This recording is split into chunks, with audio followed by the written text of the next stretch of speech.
I'll describe Kirkwood as your perfect American dream. Nice houses. The best schools. What the dealers kind of look for are people who are more affluent and from better off neighborhoods. That way they know that they have the money to actually go and get it. The enemy is roaring like a lion. He comes to kill, steal, and destroy, and it's in the form of heroin.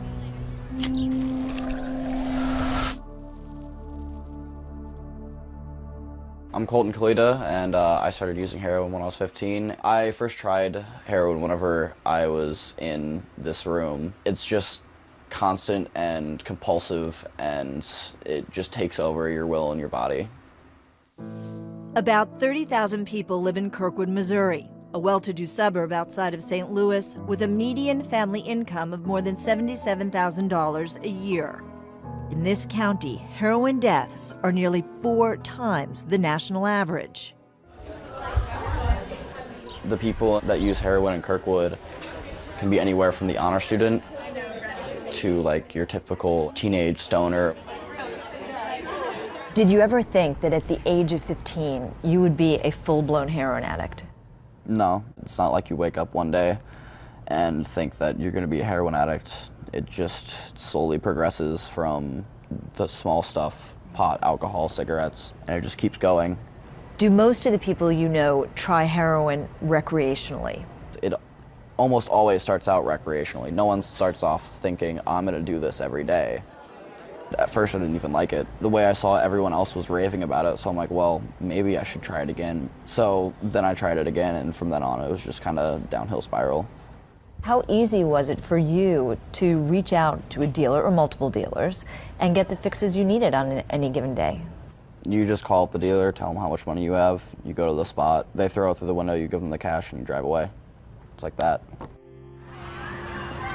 This one's from her dealer. How many beans will I get? 7 or 8? They're like fire. There's no BS.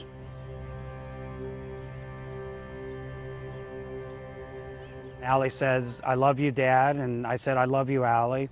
And then she went into her bedroom, closed her door. She took a capsule of heroin and she snorted it, and it was so powerful, she died instantly.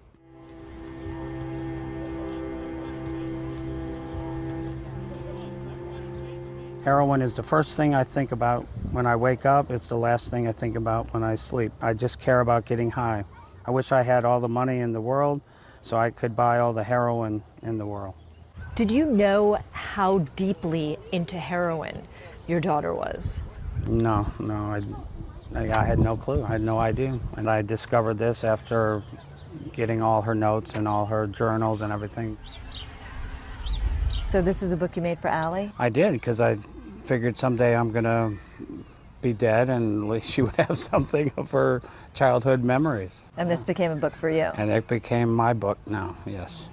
When you look at this face, this is the face of dreams, of hope. Right. She could have been a dancer. She was so good in ballet. She did tap and jazz. I'll never see her walk down the aisle. I'll never see her get married. I'll never have grandkids. I'll never be, a grandfather. I think about how I could have ended up like a lot of people in the area. Colton's wake-up call came in 2015 when one of his friends suddenly died of a suspected overdose. Both teens had struggled with heroin addiction. It was the second death at Kirkwood in just 14 months. It tore me open inside.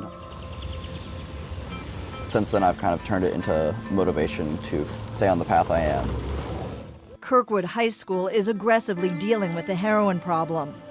After Colton's friend died, more than 80 students reached out to get help for themselves or people close to them.